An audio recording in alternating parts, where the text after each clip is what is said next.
ఈరోజైతే నేను రసమలై చేస్తున్నాను. అది రసగుల్లా నుంచి.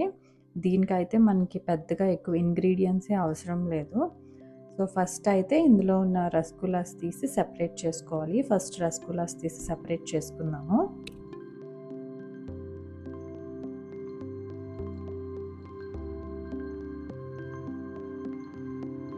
ఇప్పుడు ఈ రసగుల్లాస్ మొత్తం ఇట్లా షుగర్ సిరప్ లేకుండా ఇట్లాగా స్క్వీజ్ చేసేసుకోవాలన్నమాట.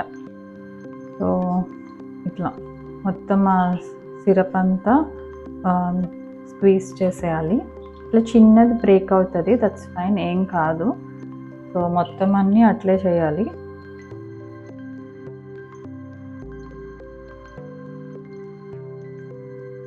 ఇలా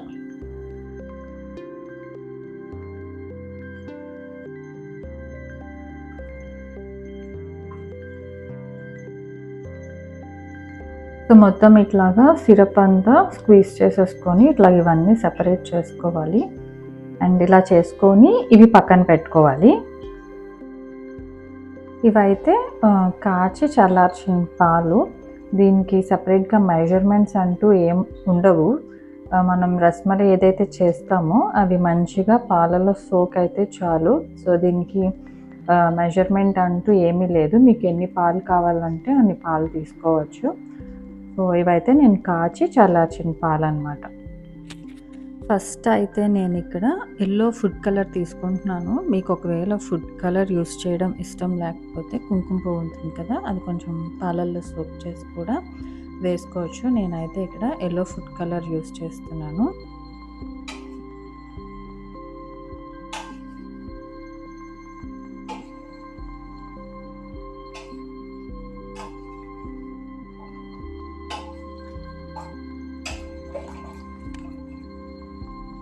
నెక్స్ట్ వచ్చేసి ఇది ఇలాచీ పౌడర్, యాలకుల పొడి. నేను ఆల్రెడీ పొడి చేసి పెట్టుకున్నాను. సో, నేను డైరెక్ట్గా పౌడర్ వేసుకుంటున్నాను. లేదు అంటే మీరు ఒక 2-3 యాలకులు తీసుకొని కూడా ఇందులో డైరెక్ట్గా వేసేసుకోవచ్చు దంచుకొని.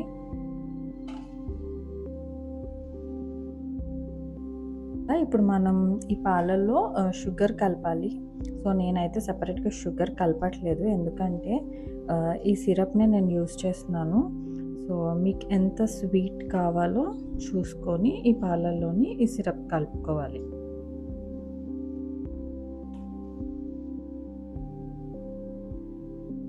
సో, షుగర్ కూడా వేసేసుకున్నట్టే. సో, ఇది ఒకసారి కలిపేసుకుందాము. అంతే, మనం రసమలై చేసుకోవడానికి పాలైతే రెడీ అయిపోయాయి. మీకు ఒకవేళ షుగర్ సరిపోలేదు, టేస్ట్ చూస్తే తెలుస్తుంది, సరిపోలేదు అని అనుకుంటే ఇంకొంచెం షుగర్ సిరప్ యాడ్ చేసుకోవచ్చు తర్వాత కూడా.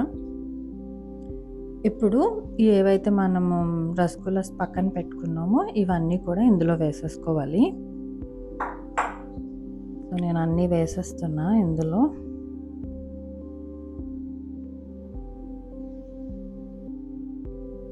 దీనికి కరెక్ట్గా చెప్పాను కదా, మెజర్మెంట్స్ అయితే ఏమీ ఉండవు. ఇట్లా నీట్గా అన్నీ సోక్ అవ్వాలి పాలల్లో. ఇవన్నీ నీట్గా ఒకసారి ఇట్లా కలుపుకోండి, మొత్తం అన్నీ నీట్గా పాలల్లో కలిసేలాగా.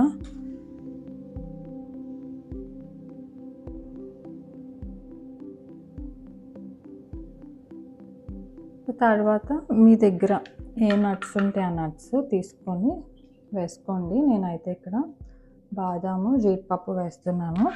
సో, మీ దగ్గర పిస్తా ఉంటే పిస్తా కూడా వేసుకోవచ్చు. ఫైనల్గా నేను నట్స్ వేసేస్తున్నా.